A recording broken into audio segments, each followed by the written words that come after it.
Hello and welcome back to the Quint-essentials, our chance to share with you our top fives of anything and everything Warhammer. Today it's my turn again. This time though I'm going to share with you my top five hexes.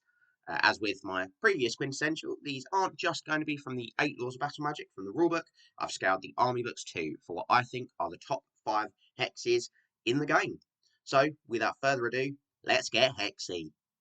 There are many powerful spells in 8th edition, mainly of the magical vortex variety, if we're being honest. But of the 5 types of spell, I think hexes are probably the 3rd most powerful type, and certainly they're probably my 2nd most favourite, I'd have to say. Not always groundbreaking, but they still often have a very powerful effect, and that has made it very hard for me to pick my top 5. There were many that just missed out: Enfeebling Foe and the Withering from the Law of Shadow, only really missing out because of their casting values, and Drain Magic too. And the only reason this one didn't make the list is, for me, I think it's better off being cast as an augment most of the time to remove those powerful hexes that I'm about to talk about. Now, though, we are going to get into it. The reason you're all here, the Duke's top 5 hexes. And at number 5, we have another offering from the Law of Shadow, Melkoth's Mystifying Miasma. So the Law of Shadow is full of powerful spells. There's a reason it scores 19 out of a possible 24 in our Law of Magic rating system. And off the bat, the signature spell is certainly one of those powerful spells.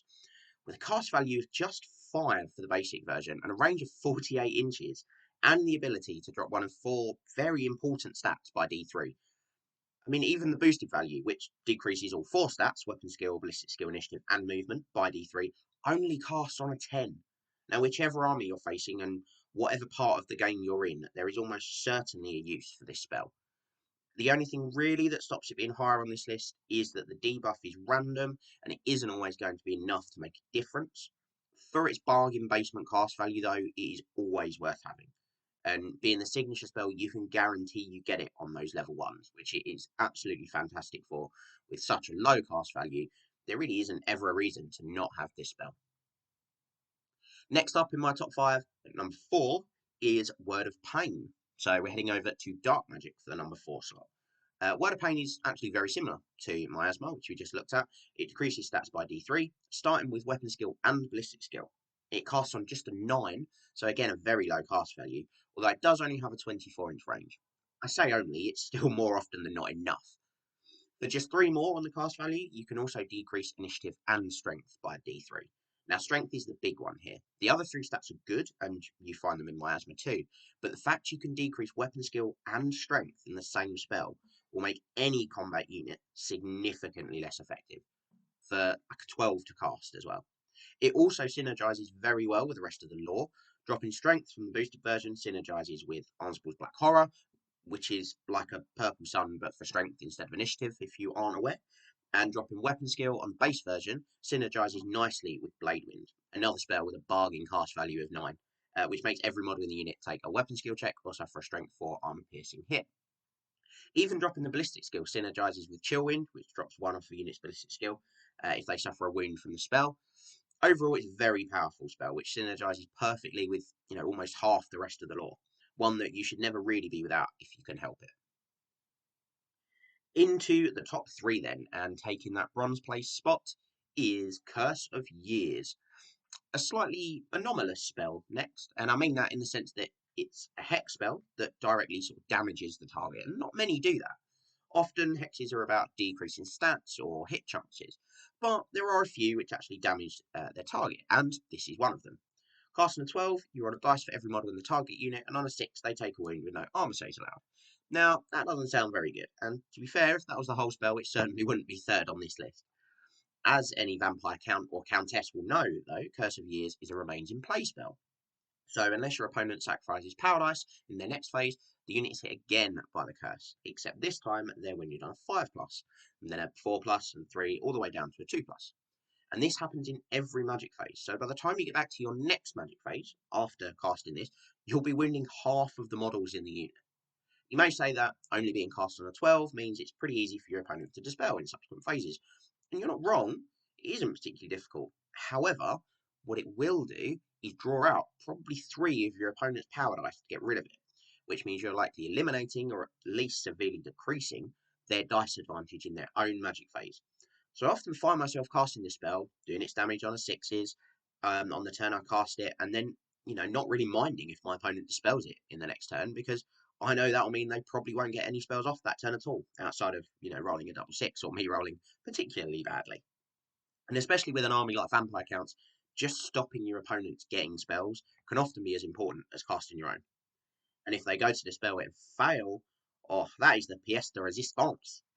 Failing to dispel it often means you actually get 2 more lots of hits out of it, as your opponent probably won't have the dice to dispel it in your next magic phase, as they'll be too focused on stopping the spells you're casting that turn. Even units with ward saves, even good ward saves, like from the Banner of the World Dragon, will start taking damage from this if it's left to its own devices.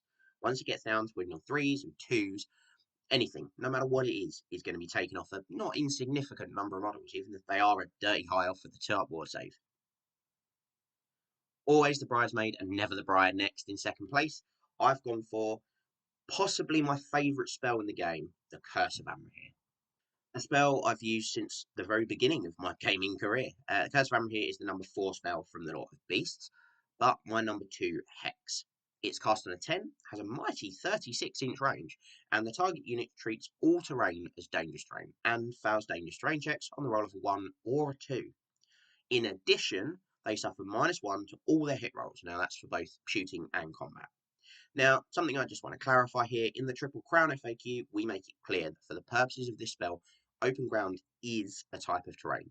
Basically means that anytime the target unit charges, marches, or flees, it will be taking dangerous terrain checks, which will on average kill a third of the unit. That's such a powerful control spell, particularly for frenzies units, or units which have, a longer average charge than yours. I most often use this with my ogres, so I'll use them as an example. But if my iron guts are, say, 16 inches away from a unit of Empire Knights at the start of my turn, I could go for the charge, but I know that I'll likely fail it and leave myself open to be countercharged. And I'm likely to fail it in such a way that after moving forward the highest dice roll, I'm still not within my average charge range next turn, assuming the knights don't move. What this spell allows me to do is move, or even march, my iron guts up a lot closer to those knights, knowing that it will be a very easy charge for them to make in their turn. But with this spell on them, they're going to lose on average a third of their unit on the way in, and then be hitting me less often when they do get there. The alternative, obviously, is for the knights not to charge, but without being able to march, without taking those same strain tests, means they're very unlikely to be able to get out of my charge arc, and I'll be able to charge them next turn. So what choice does my opponent have? Well, I'd argue not a very good one. Another great use for this spell as well, I think, is to thin out large regiments when you don't have a lot of range damage. Casting this on something like a unit of, say, 30 Witch Elves should mean you kill around 7 witches, and you've got a half decent chance of winning the Cauldron as well. Because let's be fair, if there's a unit of 30 Witch Elves, there's going to be a Cauldron in there. And being a chariot means that failing that dangerous terrain test on the Cauldron could be curtains. And thanks to the -1 hit modifier, there is never a turn of the game where this isn't going to be useful. It's a very good spell with a really low cast value for what it does. That's why it makes it to number 2 on my list. So this is it then. We're here. My top hex spell in the game, taking the gold medal position, is Cacophonic Choir. I'll be honest, I've been chatting about this Quint-essential a lot with the guys, and mainly to annoy the chieftain, I really didn't want this to be number 1. But dear lord, it is hard to argue for a more deserving winner. It's one of those magical hex spells that damages the target again, like we saw with Curse of Years earlier, except this also gives any unit that's wounded by it always strikes last and random movement d6. It really is the spell from the Lore of Slaanesh. Cast on just a 12, the target unit takes 2d6 hits, which wound on a 4+, with no arm saves. And, being a hex, that means the target doesn't even have to be in the front arc of the caster, just within that 12-inch range.